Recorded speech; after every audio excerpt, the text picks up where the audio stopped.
Beijing gets ready for U.S. President Donald Trump's visit. Talks between Donald Trump and President Xi Jinping could cover topics ranging from the Iran war to Taiwan. And Secretary for Transport and Logistics Mabel Chan explains to lawmakers about developments in regulating ride-hailing platforms.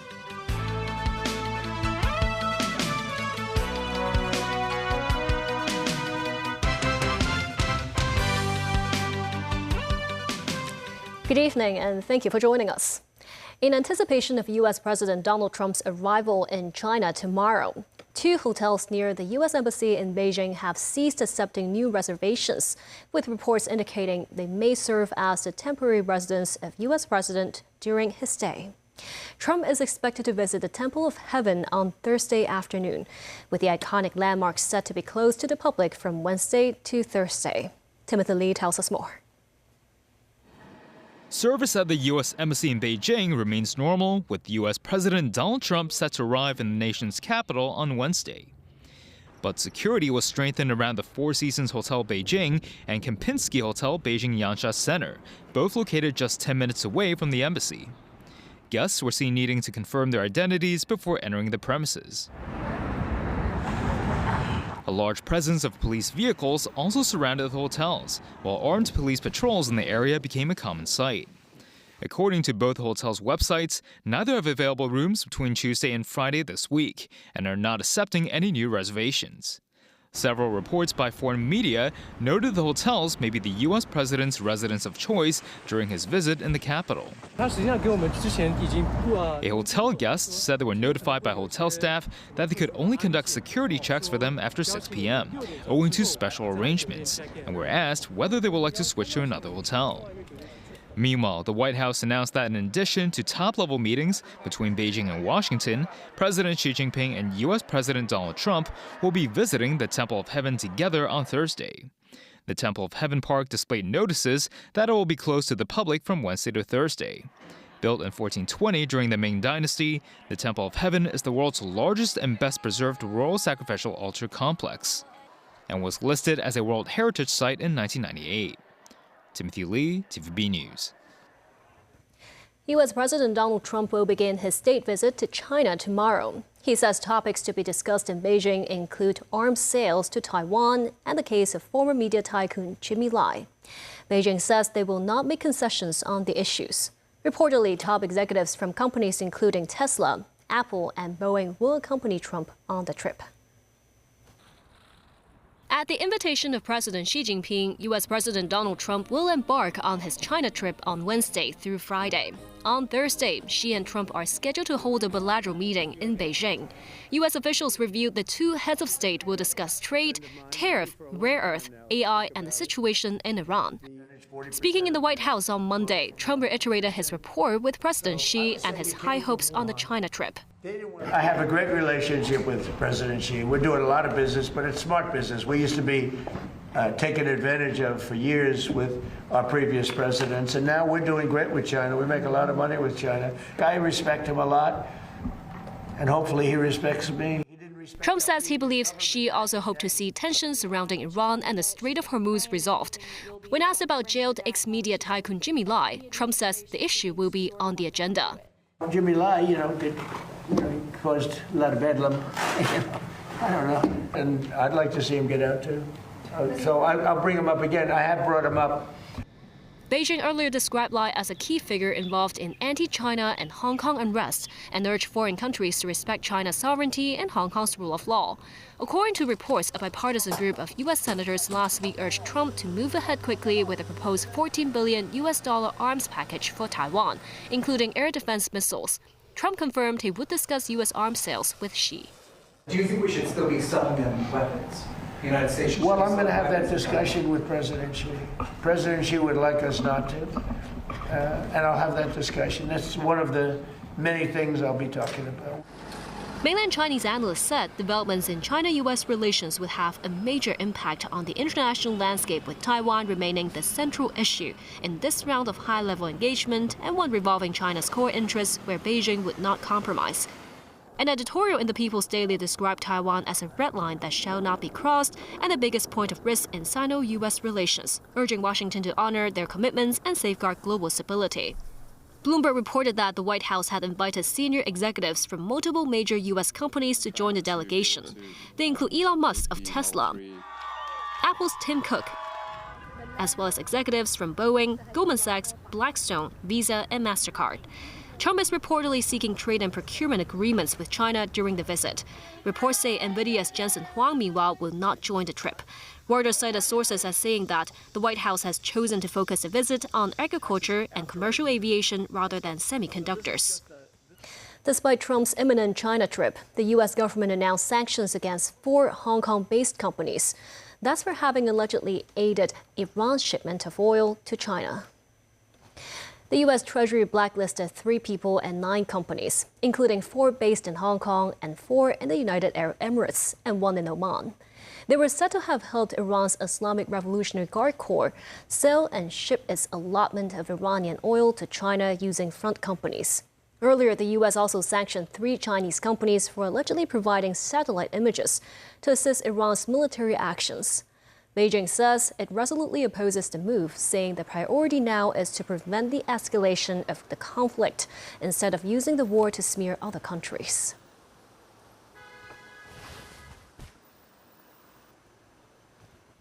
The government has yet to announce the number of ride-hailing permits in its latest submission to the Legislative Council on the regulation of ride-hailing platforms. This, as Secretary for Transport and Logistics Mabel Chan emphasized, authorities currently have no preference on setting a specific limit for such permits. Timothy Lee reports. In its latest submission to LegCo on regulating ride-hailing platforms, the government mentioned suggestions of issuing between 10,000 to 15,000 designated permits. This as ride-hailing platform Uber earlier sent its submission to the city's legislative body, noting there were over 30,000 active ride-hailing platform drivers over the past year, so 15,000 permits will be less than half of that. The company expects that under such conditions, around 40% of passengers will not be able to hail a ride during peak hours, adding that fares could also increase by 70%. The platform suggests that the government could adjust the proposed mechanism to include an automatic permit issuance system which prioritizes active ride-hailing platform drivers. However, at the Legislative Council Transport Panel meeting, some members expressed concern about issuing too many licenses. A lawmaker said there's already an oversupply during off-peak hours.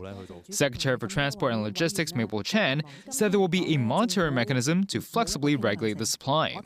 Chan said the quota cannot be too small, otherwise residents will still face difficulty in hailing a ride, and the service quality will be difficult to guarantee. However, the quota cannot be too large at once so as to not impact the traffic load. She said the government also needs to protect the livelihoods of existing drivers. Timothy Lee, TVB News. A couple who took their 2 children storm chasing in Taiwan during Super Typhoon Ragasa last year faced a joint charge of child neglect. Today, they're spared a criminal conviction after prosecutors agreed to resolve the case with a bind-over order. The case happened on September 23rd last year. At around 3 p.m. that day, as the family was set to leave, waves swept the mother and the 5-year-old son into the sea. The father jumped into the water trying to save them, leaving the daughter alone on the shore. The trio were later rescued by a nearby boatman. The mother was once in a critical condition. At the Eastern Magistrates Court this morning, the 41-year-old father and 38-year-old mother on the joint charge of child neglect were placed on a 3-year bind-over of $2,000. If they commit similar offenses again, they will face harsher penalties. The observatory recorded 31.6 degrees Celsius today afternoon, marking the highest temperature of the year. The anticyclone aloft has brought clear skies and scorching heat in the afternoon. In Chengquan-o, the mercury reached 32.7 degrees. The forecaster expects the sweltering weather to continue tomorrow, anticipating the highest temperature to reach around 32 degrees.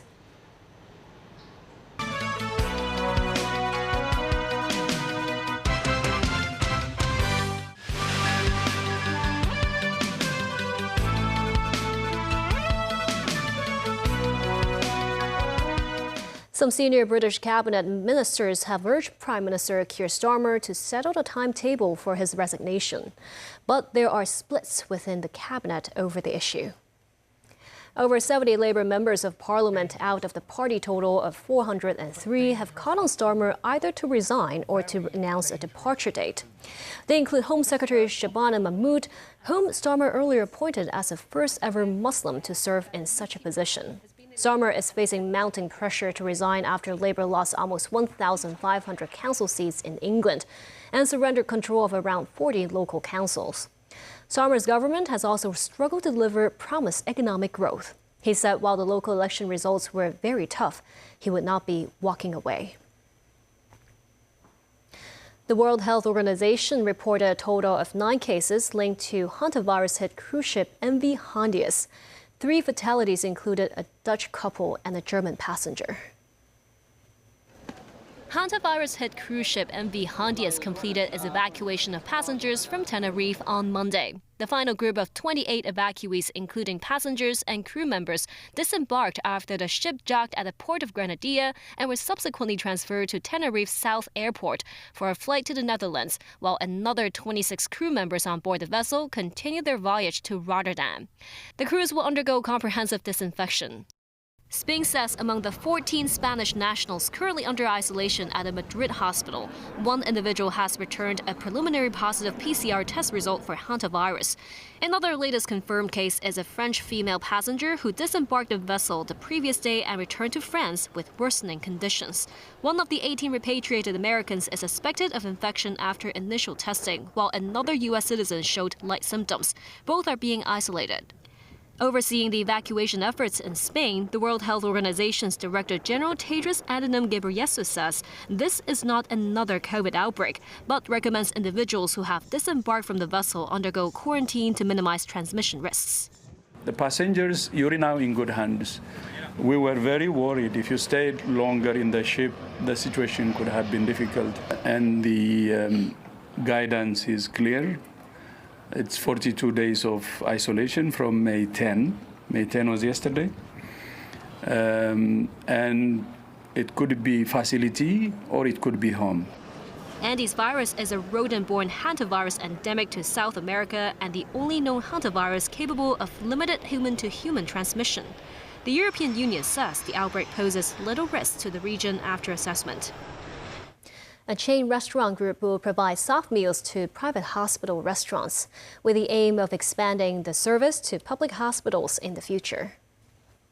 This restaurant group has been providing soft meals to over 150 nursing homes since last year and will expand to the Baptist Hospital restaurant this year. 2 new dishes have been launched: abalone and sea cucumber mix, red bean longevity peach bun, and custard bun. These will be available at the restaurants and fast food outlets. Over 100 nursing home seniors, their families, and volunteers were the first to try them. Secretary for Labor and Welfare Chris Sun said, as of the end of last year, 13,600 elderly people had benefited from the soft meal service. Many free apps and websites rely on advertising to survive. But some pop-up ads have been flagged for grabbing attention through scare tactics. With that, a lawmaker questions why the government does not have dedicated laws to regulate malpractices in online advertising. Recently, there are concerns over online ads that try to attract clicks through alarming lines like warning or beware, claiming that users' apps are outdated or their storage is full. Veteran advertising professional Wang Wai-kin says, while some of such ads can highlight product features in a positive light, they can also be exploiting fear to trigger immediate action. Major brands generally avoid these tactics. He adds that these days, anyone with an email and credit cards can run such ads. Advertisers can target audiences by age and browsing habits, while platforms like Google handle content approval. Honorary President of the Hong Kong Information Technology Federation, Francis Fong, says such content slips through moderation because advertisers can tweak wording to bypass AI filters, leading to a gap between automated reviews and real user perception. Currently, relevant regulations are scattered in Hong Kong. Broadcast ads fall under the Broadcasting Ordinance, while ads involving alcohol, tobacco, or medicine are governed by other laws. Online advertising remains largely unregulated. Lawmaker Johnny Ng says 80 to 90% of scams originate from problematic ads. He says social media platforms should share responsibility by removing harmful ads at the source. With people now spending more time online than watching TV, he says there is no reason there are no relevant laws. Many people love pets, and there are about 500,000 pet cats and dogs in the city, with about 1 in 10 families having pets. But many people feel it is very expensive to bring the pets to see the vets. Professor Vanessa Bars, the Dean of City University's Jockey Club College of Veterinary Medicine and Life Sciences, explains the issue on TVB's Straight Talk program. Well, it's certainly not more expensive than human healthcare, but if you think about it, the way that we have evolved with our pets, most pet owners want a similar level of care for their pets as they do for their children. And unfortunately, having a veterinary clinic to provide those services, it needs to function like a full-service human hospital for animals. And there are a lot of, that's very expensive without the benefit of government subsidy. There's no Medicare for pets, there's no Medicaid, and also the uptake of pet insurance is low. If you look at the type of equipment that you need to have in a veterinary hospital to provide those services, you need a digital X-ray. A lot of clinics now have got CTs. Some of the specialty clinics have got MRI machines. All clinics will have their own in-house laboratory services. They'll have an intensive care ward, a hospital ward. So those, these things are very expensive to buy, to maintain. Labour costs are also expensive. Some humanoid robots that recently competed in a half marathon in Beijing have now been put to work picking tea leaves in a plantation in Fujian. 右边去一点。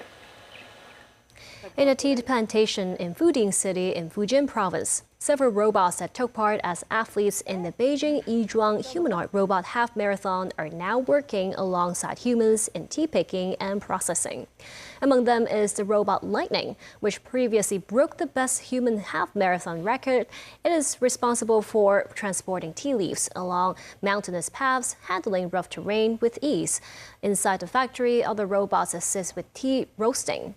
Engineering teams are using this initiative to collect data, aiming to address labor shortages in the tea industry in the future. And that's the news. Thank you for watching.